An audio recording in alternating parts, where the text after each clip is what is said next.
Cold Lava Studio. Welcome to your new beginning. हर कोई अमीर होना चाहता है। हर एक चाहता है कि अपने पास कैश फ्लो बना रहे, इनकम बनी रहे, सेविंग्स हो, अच्छे से ग्रोथ हो, लाइफ स्मूथ रहे विदाउट एनी प्रॉब्लम्स। लेकिन क्या आपको पता है ये कुछ चीजें जो हम अपने डेली लाइफ में करते हैं ये एक्चुअली हमारी लाइफ में से अबेंडेंस को दूर ले जा रही है, हमारी लाइफ में एक गरीबी पैदा कर रही है, हमारी लाइफ में नेगेटिव एनर्जीज पैदा करती है और मोस्ट इंपॉर्टेंटली आपके पास आने वाली हर वो पॉजिटिव चीज को दूर कर देती है। क्या है वो चीजें, डिस्कस करते हैं इस वीडियो में। सबसे पहले बार्गेनिंग।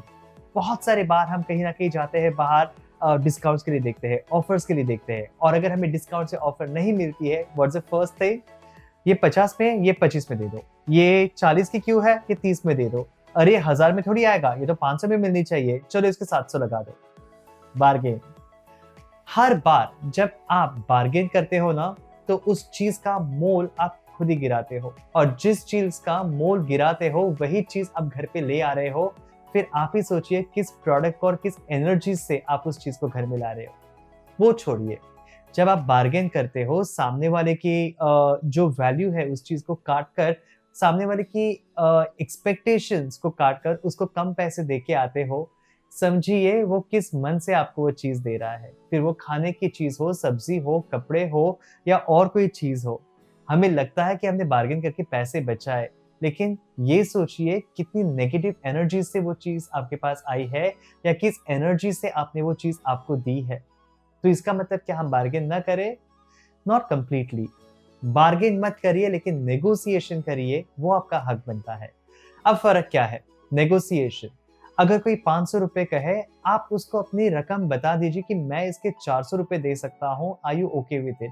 और उस सामने वाले इंसान को चॉइस दीजिए टू एक्सेप्ट इट और नॉट एक्सेप्ट इट।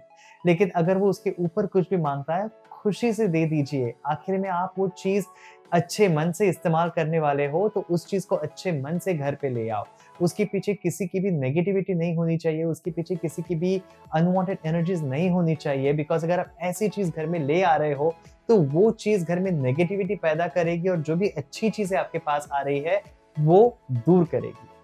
सेकेंडली, जब भी आप बार्गेन करते हो, जब भी आप अननेसेसरली किसी चीज की कीमत काटते हो, आप यूनिवर्स को ये चीज अफर्म कर रहे हो कि मेरी वो चीज खरीदने की क्षमता नहीं है।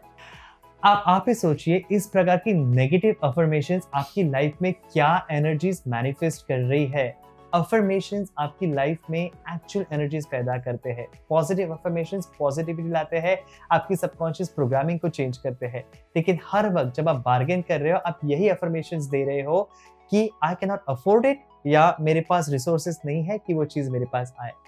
बार बार जब आप बार्गेन करते हो, ऐसे करके आप एक एनर्जी बना लेते हो which says that you cannot afford something, और उसके बाद में आप अगर चाहते हो कि आपकी लाइफ में अबेंडेंस हो, प्रॉस्पेरिटी हो, आप उसी चीज की कॉन्ट्राडिक्टिंग चीजें कर रहे हो। फिर आप ही सोचिए आपकी लाइफ अबेंडेंट कैसे होगी, आपकी लाइफ प्रॉस्परस कैसे होगी। इसीलिए अगली बार आप कोई भी चीज खरीदने जाओ तो please do not bargain, negotiate करिए, अपनी रकम रखिए, और जो भी हो खुशी से उसको वो कीमत देकर इज्जत से वो चीज घर पे लाइए। आपको उस चीज का डबल फायदा होगा। कोई खाने की चीज है तो उसकी पौष्टिकता और भी बढ़ेगी। इनफैक्ट किसी चीज को हम बार्गेन करके लाते हैं और घर वालों के साथ बांटते हैं, तो अननेसेसरली हम नेगेटिविटी सबके साथ बांट रहे हैं। Don't get things like that. पे full deserving price for something and buy something with full respect and energies। दूसरी बात जो आपकी लाइफ में से अबंडेंस और प्रॉस्पेरिटी को दूर करता है, और वो है complaining. Complaining eradicates good fortune. कई बार हम आजू बाजू वालों से बात करते हुए या कभी किसी से मिलते हैं तो, अरे आजकल कितनी महंगाई हो गई है, अरे आजकल ये चीज भी अफोर्ड नहीं कर पा रहे, अरे आजकल टिकट का भी किराया कितना महंगा हो रहा है। हर चीज के बारे में हम अनविलिंगली कंप्लेन कर रहे हैं। लेकिन समझिए इस कंप्लेन के पीछे की प्रोग्रामिंग क्या है। एक तरफ से आप ये भी अफर्म कर रहे हो कि आपकी वो कैपेसिटी नहीं है कि आप उन चीजों को अफोर्ड कर पाओ, और दूसरी तरफ जो चीजें आपको लाइफ में यूज करनी है, सर्विसेज कहो, ट्रेन सर्विसेज कहो, बस सर्विसेज कहो, सब्जियां कहो, उन चीजों के बारे में आप नेगेटिव चीज कर रहे हो। उसके ऑपोजिट आप यही अफर्मेशन दीजिए कि बढ़ती हुई कीमत के साथ मैच करने के लिए मेरी लाइफ की भी कैपेसिटी बढ़ रही है, और मेरी भी अफोर्डिंग पावर बढ़ रही है, मेरी भी इनकम सोर्स बढ़ रही है, और फिर देखिए किस तरह से पॉजिटिव चीजें आपकी लाइफ में आएगी। कंप्लेन करने से हर वो पॉजिटिव चीज जो हम ले आ सकते हैं वो चीज हम दूर कर रहे हैं, उसमें नेगेटिविटी पैदा कर रहे हैं, और साथ ही साथ सबकॉन्शियसली हम अपने ही माइंड में एक प्रोग्राम क्रिएट कर रहे हैं कि जो भी चीजें आजू बाजू के हमारे लिए नहीं है या हमारे लिए अच्छी नहीं है, so do not complain, stop complaining, because complaining से आप एक नेगेटिव एनर्जी पैदा कर रहे हो, और हर चीज जो उसके बाद मैनिफेस्ट होगी वो उसी नेगेटिव एनर्जी से होगी। रादर देन दैट, अप्रिशिएट करिए कि आपके पास वो रिसोर्सेस है, अप्रिशिएट करिए कि आप चीज़ों को अच्छे से यूज़ कर सकते हो, आप अच्छे से अफोर्ड कर सकते हो, और अपनी क्षमता बढ़ाइए, अपने इनकम सोर्सेज बढ़ाइए, और उस डायरेक्शन में अफर्मेशंस दीजिए। You will see a positive change. तीसरी बात है स्टीलिंग मतलब चोरी। लेकिन क्या हम चोरी करते हैं? बिल्कुल नहीं।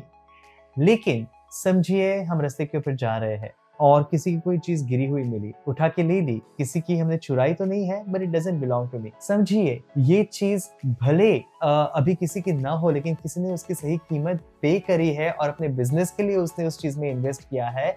जब विदाउट अथॉरिटी हम ऐसी चीजों को उठाकर अपने लाइफ में लाते हैं, तो उसी के साथ हम किसी और की मेहनत की एनर्जीज ले रहे हैं और उसका मोल हमने पे नहीं किया है। कार्मिक कॉजेस विल सेट देमसेल्व्स।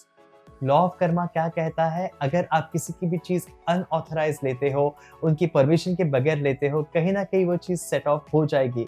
तो कई बार लोग हमारे पास आते हैं, कहते हो हमारा ये नुकसान हो गया, हमने यहाँ पे इन्वेस्ट किए थे, पैसे चले गए, हमने किसी को पैसे दे दिए, वो चले गए, या हमारा नुकसान ही हो रहा है, पता नहीं क्यों अननेसेसरली हमारे खर्चे बढ़ रहे हैं। सोचिए, क्या आपने कभी ऐसी कोई चीज की है, या विलिंगली या अनविलिंगली आपसे कोई ऐसी चीज हुई है जिसमें किसी और का शायद नुकसान हुआ हो, या आपने किसी की चीज उनको बिना बताए ले ली है, रख ली है, वो कहीं ना कहीं ऑटोमेटिकली सेट होती है। इसलिए डू नॉट स्टील का मतलब ये नहीं है कि आपने चोरी की है, लेकिन अनवांटेड चीजें भी, अनऑथराइज्ड चीजें भी हम जब लेते हैं, that is again a negative thing. And to conclude, unnecessarily false information देना। कई बार हम किसी से बात करते हैं, बहुत सारे लोगों से मैंने सुना है कि हमें नजर लगती है, लेकिन नजर ना लगे इसलिए कितनी भी अच्छी चीज हमारी जिंदगी में चल रही हो, हम तो उनको कहते हैं कि हमारी चीज में लाइफ में कुछ अच्छा नहीं चल रहा है। झूठ बोलना। कई बार लोग कहते हैं अरे नहीं यार जॉब भी नहीं है, अरे नहीं यार ये नहीं अच्छा हो रहा है, नहीं कोई प्रॉफिट ही नहीं हुआ है, इस साल की खेती अच्छी नहीं हुई है। जब भी हम किसी अच्छी चीज के बारे में झूठ कहते हैं या किसी अच्छी चीज के बारे में नेगेटिव कहते हैं, आप उसकी अच्छाई में से वो एनर्जी खींच लेते हो, you creating a negative energy. इसलिए झूठ मत बोलिए। इट इज ओके कि आप बहुत इंफॉर्मेशन लोगों के साथ न बांटे। अगर कोई पूछे क्या चल रहा है, इसके स्कूल के रिजल्ट्स कैसे रहे, अच्छे रहे, क्या चल रहा है आपकी जिंदगी में, बस अच्छा चल रहा है, ये कह के बात को इग्नोर करो, उसको बढ़ाओ मत, बहुत डिटेल्स मत शेयर करो। लेकिन साथ ही साथ अनवांटेड नकली या झूठी इंफॉर्मेशन भी मत शेयर करो, बिकॉज हर वो चीज जो हम कहते हैं या करते हैं वो कहीं ना कहीं हमारे लाइफ में वापस रिफ्लेक्ट होती है। हर चीज जो हम कहते हैं वो एक अफर्मेशन होता है, हर चीज जो हम सोचते हैं वो एक एनर्जी है, और हर एनर्जी मैनिफेस्ट होती है। इसलिए do not bargain, do not steal, do not lie, and do not spread false information about anything. Right? I hope आपको ये वीडियो की बात आप तक पहुंची और आपको समझी हो। I hope you like the video. ये वीडियो जरूर लोगों के साथ शेयर करिएगा, ताकि ज्यादा से ज्यादा लोग इस चीज को समझे और इस लॉ ऑफ रेजोनेंस के साथ में अपनी लाइफ को एक अबंडेंस और एक प्रॉस्पेरिटी की दौर लेके जाए। Thank you so much once again for watching. Sending you all a lot of love and light.